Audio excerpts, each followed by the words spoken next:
In this video, we are going to be talking about the various types of systems. I forgot to put the heading in, but yeah, we're going to be talking about various types of systems.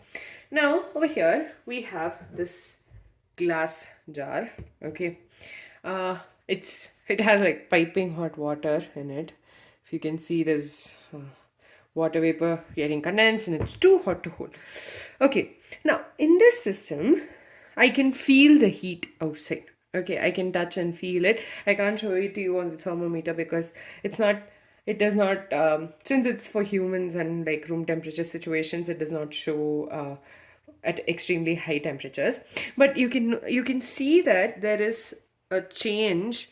There is like the evolution of, okay, yeah, ooh. Okay, there's an evolution of the water vapor out of the vessel, and this shows that there is a change. The matter is coming out.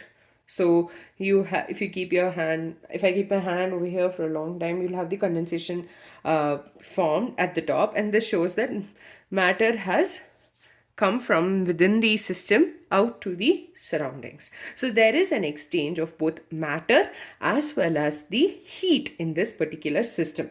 So I don't know if you can see this, but you have water vapor also coming out. Yeah, I think it's visible.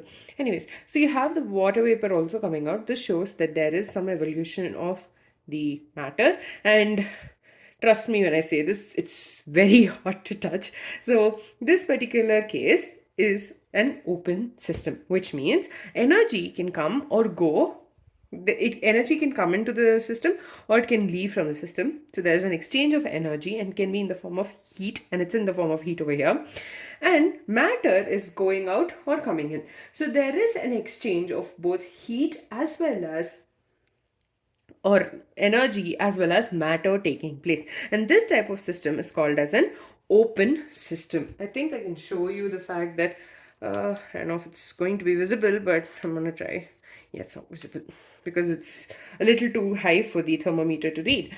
So this particular example is an example of an open system. The moment I put a lid on this jar, there is no exchange of matter taking place, right? So the system, there is an exchange of the energy. So there is still heat coming out and it's getting hotter at the top because the water vapor is still in the jar. But so there is an exchange of heat taking place. When I touch, I can feel it. But on the other hand, no matter does not come out from the top. Actually, even the heat is getting radiated from the top as well. So the system where there is exchange of energy taking place, but there is no exchange of matter taking place, is a closed system. So this system, there is an exchange of energy, but there is no exchange of matter taking place. Now let's look at the third type of system. Here we have another water bottle, which is supposed to be which is supposed to keep things warm, and which is supposed to keep things cold and warm. I mean, basically, it's supposed to maintain temperature. So here we have this bottle, and let's first check its temperature. It's about 86.2 because I actually sort of immersed it in warm water. It's very cold over here today, so I immersed it in warm water. It's 86.2. Now, what I'm going to do is, let's hope this doesn't hurt too much. Okay, so what I'm going to do is I'm going to pour this hot water into this bottle. So you have this water bottle and I'm going to close it. So here what's going to happen is, here, first of all, we closed it. This means that matter is not going to leave the system. So this is the system we're talking about. Matter is not leaving the system, and it's not radiating heat also. I mean, it's showing an error, which means it's either too cold. It's actually too cold for the thermometer to recognize. So this means that the temperature has stayed the same or close to, say, staying, yeah, see, 84.8 approximately. This is not an exact value, but this is to show you that there has not been any amount of heat that has been exchanged with the surroundings. So the heat stays inside the system itself. So this particular type of system is called an isolated system. So there is no exchange of matter, no water vapor coming out of the top, and there is no exchange of heat taking place. So you can't feel the warmth or you can't feel the heat.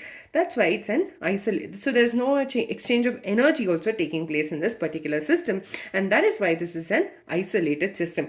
You do not have a system which is completely isolated. It's just that we are not able to feel that heat getting released. It might take place at a very slow rate, but compared to this one where you could feel, where I can still feel the warmth on the glass walls, here I'm able to hold it quite easily. And so this is, yeah, that just happened. So that's because of the water vapor. Anyways, so yeah, this particular type of system is called an isolated system. So there are three types of systems. Open system was the open jar with hot water in it. There was the possibility of exchange of both matter as well as energy taking place in the form of heat, and matter is the water vapor that's coming out of the vessel. On the other hand, you have a closed system where I just closed it. There was an exchange of heat still taking place, but the water vapor stayed inside the container. Isolated, on the other hand, there is not going to be an exchange of either, there's not going to be an exchange of heat or water vapor. But if you notice, the last time when I shook it, when I moved it quite fast, it led to some amount of water getting out of the water bottle. So yeah, so these are the three different types of systems. And in the next video, we will be continuing with the basic types of basic thermodynamic terms, and we'll be talking about the various types of processes that take place.